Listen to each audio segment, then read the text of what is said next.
കുട്ടികൾക്കും മുതിർന്നവർക്കും ഒക്കെ ഒരുപോലെ ഇഷ്ടമാകുന്ന ഒരു അടിപൊളി ഒരു ബ്രേക്ക്ഫാസ്റ്റ് റെസിപ്പി. എൻ്റെ ഒരു ഇതിൽ പറഞ്ഞു കഴിഞ്ഞാൽ ഒരു ലേസി ബ്രേക്ക്ഫാസ്റ്റ് എന്ന് വേണമെങ്കിൽ പറയാം. കാരണം നമുക്ക് വേഗം ഇപ്പം തലേന്ന് നമ്മൾ മാവൊന്നും അരച്ച് വെച്ചിട്ടില്ലെങ്കിൽ വേഗത്തിൽ ഉണ്ടാക്കാൻ പറ്റിയ ഒരു അടിപൊളി പാൻകേക്കാണ് ഇത്. വെറും പാൻകേക്കൊന്നും അല്ല, നല്ല ചക്കപ്പഴവും ഒക്കെ വെച്ചിട്ട് നല്ല സൂപ്പറായിട്ട്, നല്ല കണ്ടില്ലേ, നല്ല സോഫ്റ്റും ഫ്ലഫി ആയിട്ടുള്ള നല്ല സൂപ്പറായിട്ടുള്ളൊരു പാൻകേക്കാണ്. അപ്പോൾ നമുക്ക് ഈ ഒരു പാൻകേക്ക് എങ്ങനെയാണ് ഉണ്ടാക്കുന്നതെന്ന് നോക്കിയിട്ട് വരാം.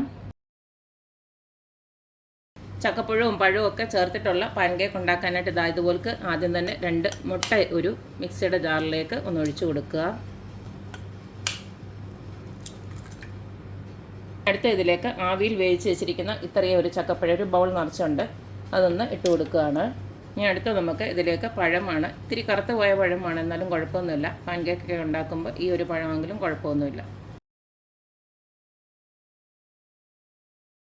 ഇനി നമുക്കിതിലേക്ക് മധുരത്തിന് ആവശ്യമായിട്ടുള്ള പഞ്ചസാര കുറച്ചൊന്ന് ഇട്ട് കൊടുക്കാം. ഞാനിപ്പോൾ ഇത്ര ഇട്ട് കൊടുക്കുന്നുള്ളൂ, ഒരു 2 ടേബിൾ സ്പൂൺ ഉണ്ടാവും, അത്രേ ഉള്ളൂ. ഇനി മധുരം തീരെ വേണ്ട, ഈ ഫ്രൂട്ട്സിൻ്റെ ഒക്കെ മധുരം മതിയെന്നുള്ളവർക്ക് മധുരം ഇട്ട് കുടിക്കുകയും വേണ്ട. അടുത്തതിലേക്ക് നമുക്ക് ഒരു നുള്ള് ഉപ്പൊന്ന് ഇട്ട് കൊടുക്കാം. മുട്ടയൊക്കെ ചേർക്കുന്നതായതുകൊണ്ട് തന്നെ നമ്മൾ കുറച്ച് വാനില എസൻസ് ഒരു 2-3 ഡ്രോപ്പ് ഒഴിച്ച് കൊടുക്കുകയാണ്. അടുത്തതിലേക്ക് ഒരു തുള്ളി സോഡാപ്പൊടി ഇട്ട് കൊടുക്കുകയാണ്, അതൊന്ന് ഫ്ലഫി ആയിട്ട് വരാൻ വേണ്ടിയിട്ടാണ്. എല്ലാം കൂടെ നന്നായിട്ടൊന്ന് ബ്ലെൻഡ് ചെയ്തെടുത്തതിന് ശേഷം നമുക്ക് മൈദ ചേർത്ത് കൊടുക്കാം. അപ്പോൾ ഞാനിത് നന്നായിട്ടൊന്ന് അടിച്ചെടുത്തിട്ടുണ്ട്. ഇനി ഇതിലേക്ക് നമുക്ക് ഒരു കപ്പോളം മൈദയോട് ഇട്ട് കൊടുത്തതിന് ശേഷം നന്നായിട്ടൊന്ന് അടിച്ചെടുക്കുക. ഇൻ കേസ് ഇത് കുറച്ച് കട്ടിയായിട്ട് തോന്നുവാണെങ്കിൽ നമുക്ക് കുറച്ച് പാലോട് ഒഴിച്ചിട്ട് നന്നായിട്ട് അടിച്ചെടുത്താൽ മതി.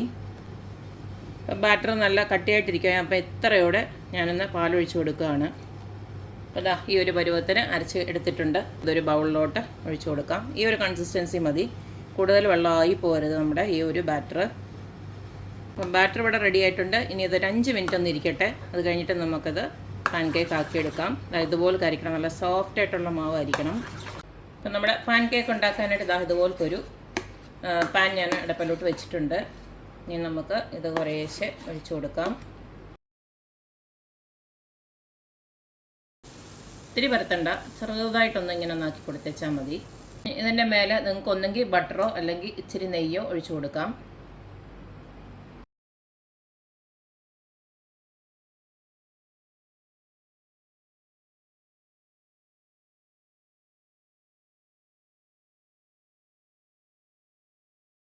കണ്ടല്ലോ, ഇത്രയേ ഉള്ളൂ. നമ്മുടെ സോഫ്റ്റും നല്ല ഫ്ലഫി ആയിട്ടുള്ള ചക്കപ്പഴവും പഴവും മുട്ടയൊക്കെ വെച്ചിട്ടുള്ള നല്ല അടിപൊളിയായിട്ടുള്ള പാൻകേക്ക് ഇവിടെ റെഡി ആയിട്ടുണ്ട്.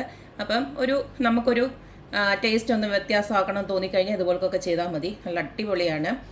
പ്രത്യേകിച്ച് കുട്ടികൾക്ക് ഇത് ഭയങ്കര ഇഷ്ടമുള്ളൊരു സംഭവമാണ്.